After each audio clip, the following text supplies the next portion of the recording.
Welcome to this Smarttalk Live today on insurance, and it's being carried out by our approved insurance company, United Insurance Brokers.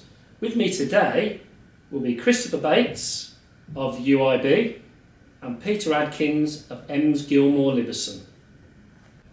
Welcome to this Smarttalk Live today on insurance. I'd like to introduce you to Chris from our approved insurance brokers. I'm Chris Bates, an Associate Director at United Insurance Brokers. I'd also like to introduce you to Peter from our legal representatives. Thanks, Paul. I'm Peter Adkins from Ems Gilmore Liverson Solicitors. We look after the legal helpline for the CIPHE. The purpose of the Chartered Institute of Plumbing and Heating Engineering is to protect the safety and health of the public. So, Chris, what sort of insurance should our members, the plumber, have to protect themselves and also the consumer during their daily work? There's a broad range of insurance products that your member could buy. In terms of core product, the products that you definitely require is going to be a public liability policy. If you have any employees, your employee's liability, which is compulsory by law, together with your van or your car insurance, which is also compulsory by law. Okay, so that's fine for the plumber who's on the tools perhaps and he's just starting up on his own. What happens as he grows a little way and he starts employing people and so on, and perhaps has 3 people out there?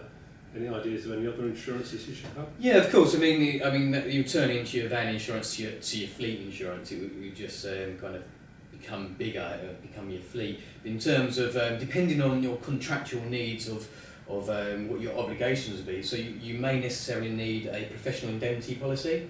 You may want to protect your assets in terms of your tools, your physical tools. In terms of also your employee, a personal accident policy. So if they chop off their finger or thumb or so on and so forth, you can cover that, cover your exposure to these types of risks. Okay, Chris, so I'm a plumber.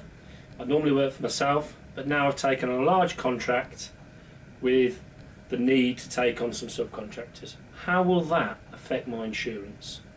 What they'd have to ensure they have is employer's liability coverage. A labour-only subcontractor is classed, in an insurance term, is classed as an employee.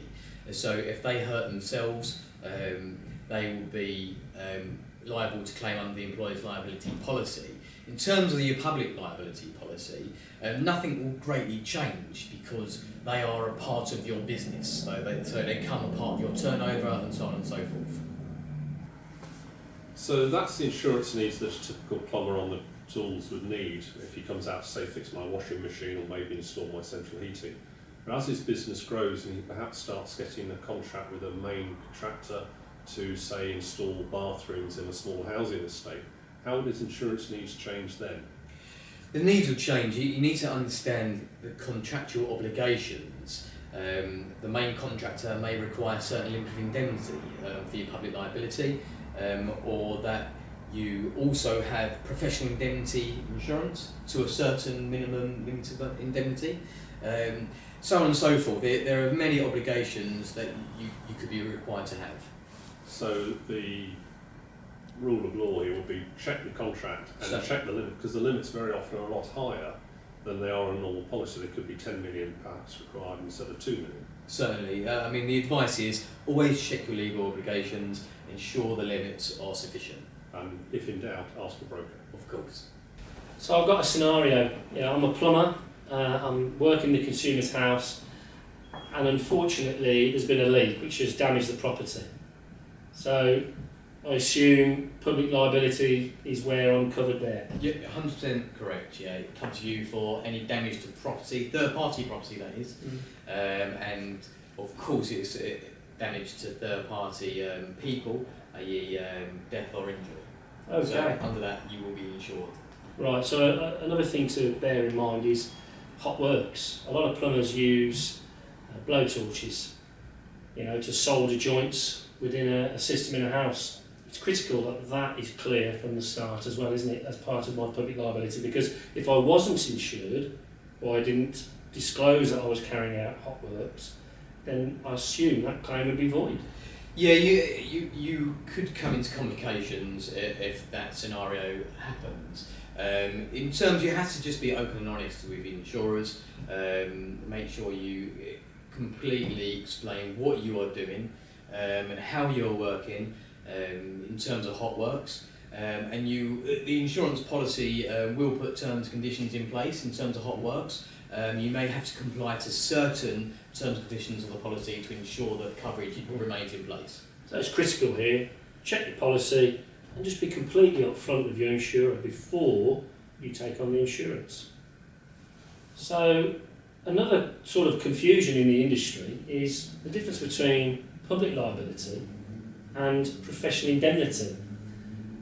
Professional indemnity, as far as I'm concerned, I've been asked to design a system for someone, is that correct? Yeah, certainly. Any fee, any advice for a fee, it comes to professional indemnity. Okay, so I don't know, a house builder might have approached me to design 10 properties for the heating system. I've been asked to design, so I should have professional indemnity insurance as well as public liability. Certainly, right. Very often I'll get calls on the helpline from plumbers who've had problems, and one of the first things I say to them is, have you talked to your insurance brokers? Have you talked to the insurance company? What do you recommend people do in these circumstances? Any potential claim or any actual claim, the first port of call is certainly your insurance broker. Your insurance broker should then take the claim details and deal with it on a day-to-day basis, and they will liaise between the insurer and yourself and the third party to get any issue resolved.